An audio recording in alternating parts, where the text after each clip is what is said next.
COVID cases are on the rise yet again.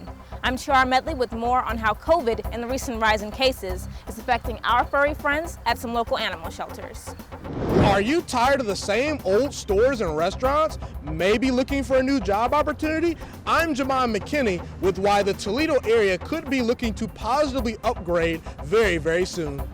A new restaurant with several different restaurants in one, open in Perrysburg. I'm Kira Jacobs.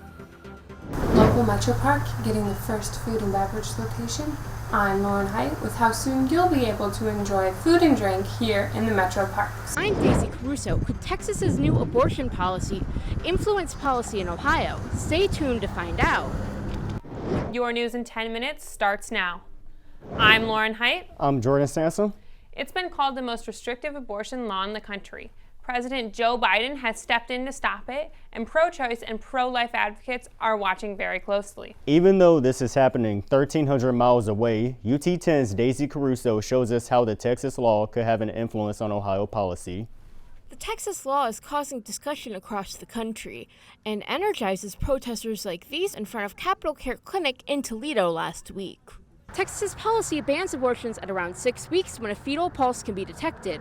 It does not make exceptions for rape or incest, but it does sometimes allow medical exceptions if the case is severe enough. But could Texas's law influence policy in Ohio? Dr. Sam Nelson, a political science professor, says yes. A bunch of states are looking to pass similar laws to what Texas did, kind of following their example. Ohio hasn't started that process yet.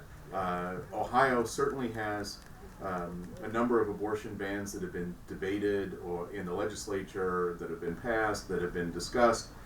So we might very well see an even bigger push in Ohio towards limiting or eliminating abortion rights.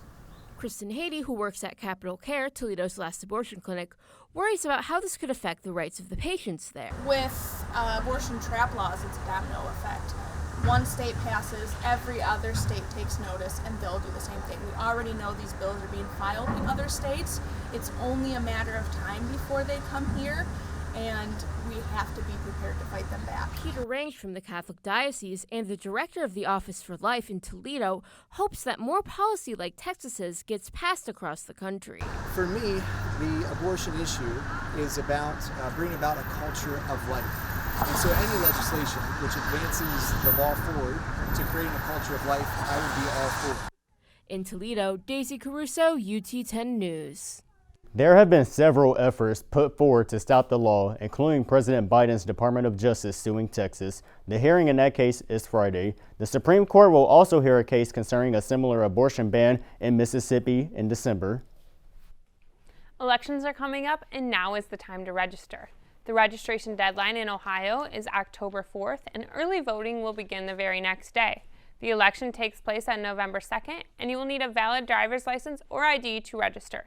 You can register online or in person at your local Board of Elections building and in other places across the area. To learn more on how to get registered and see a list of registration locations, visit ut10news.com. Developers are making some big changes at a local shopping center and spending millions to do it. UT10's Jermon McKinney shows us what's in store. Many are now striving to bring new and original ideas to the table at Levis Commons.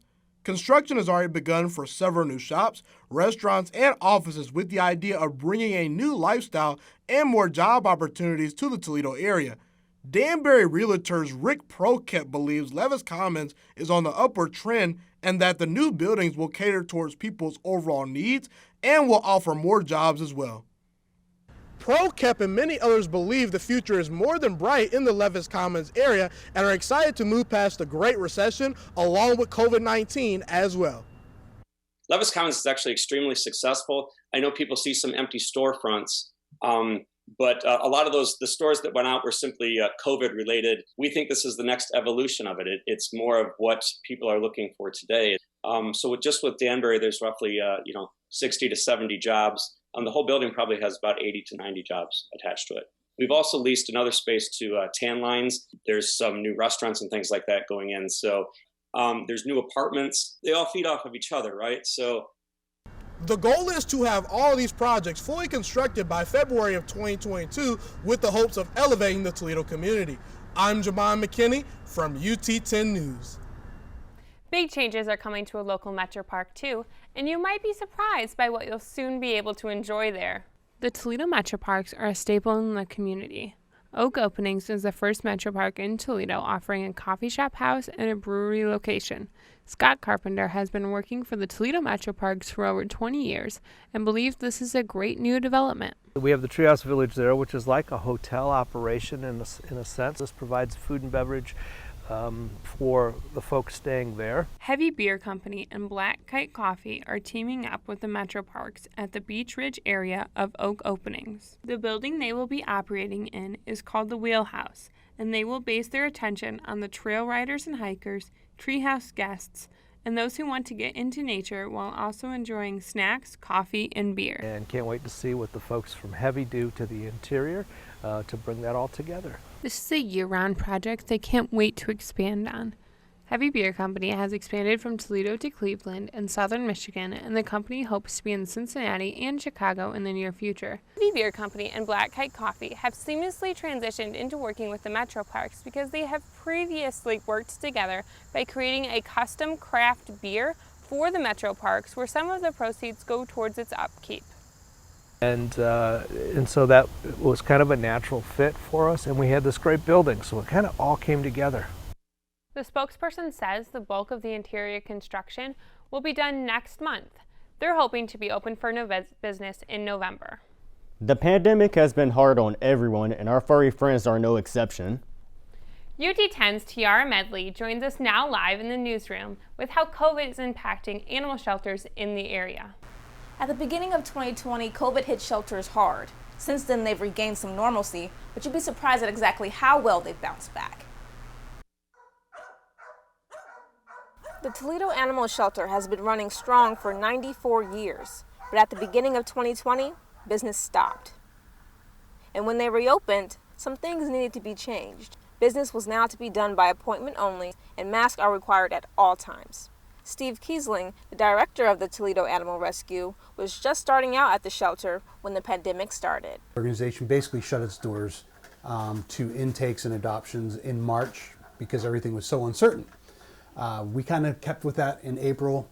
With the shutdown came the turning away of animals, and even when they reopened, adoption rates just weren't the same. So April last year we did 2 animals. We adopted out 2 animals. Then something strange happened. Adoptions spiked. 2019 didn't bring in as many adoptions as 2020, and 2021 has surpassed both years. Another shelter in the area has experienced the same thing. Sarah Baker is the shelter manager at Paws and Whiskers and noticed the rise in adoptions too. Our adoption rates are actually better than they used to be. There's, however, a potential problem that could impact the growing of those numbers, and that's the recent rise in COVID cases. Don't see us closing again. Yes, we would go back to a very strict appointment only one person, wait in your car until you can come in, that kind of thing.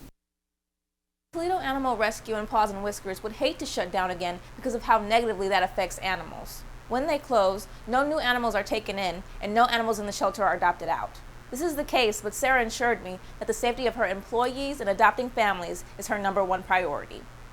Thanks, Tiara. The director of the Toledo Animal Rescue says while adoption rates have increased, so has the amount of people surrendering their pets. If you would like to surrender your pet, make sure you do so the right way. Unscheduled drop-offs to the Toledo Animal Rescue are prohibited and will be reported to the authorities. You now have a new place to take their family out to eat. UT10's Kiara Jacobs takes us inside multiple restaurants all under one roof. Gray's Shared Kitchen is a new restaurant that just opened in Perrysburg. It features favorite food items from several local restaurants and combines their menus under one roof. A shared kitchen is under our moniker of Gray's Shared Kitchen, and then there are separate restaurant concepts within the kitchen. So we have the Sandwich Factory here, Big Knuckle Burgers, Wings Up, and Matza Italian Features. This has become a huge convenience for families. For a family, if the kids want pizza, we have that, right? And the parents want something, a salad or some type of a Reuben or another deli type sandwich, then they can get that. And they can get all that delivered from one place. And the restaurant plans on adding more local restaurants to their kitchen As a newly opened restaurant, Wetzel is trying to get the word out about what they have to offer. I think once everybody in the area really realizes that we're here, I think our sales will drastically increase. Gray's Shared Kitchen is located at 1121 Louisiana Avenue in Perrysburg. I'm Kira Jacobs, UT10 News. Gray's Shared Kitchen is now open Monday through Saturday from 11 to midnight and is closed on Sundays. It's time to turn things over to Caleb Gill with UT10 Sports. Caleb, what do you have for us? The fall sports season is starting to get rolling with the Rockets having started MAC play in both football and soccer. Stay with us for the sports break or sports report right after the break.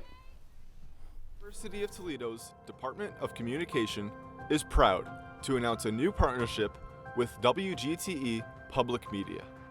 UT10, the university's student-run newscast, and Rocket Talk, a new campus talk show, will both air on Friday nights at 6:30 p.m. on WGTE. WGTE stands for Western Greater Toledo Education. That means everything we do here, radio, TV, outreach components, or anything we do has to have an educational part to it. We are hoping to accomplish here with this partnership getting the great content from the students, their views and how they look at issues that are happening in the news, and then providing that contact for our community. So the partnership, it's really twofold. It's great for the university and it's great for us as well to get that inside content from the students' point of view. Thank you to WGTE for giving broadcast students of the future a new home.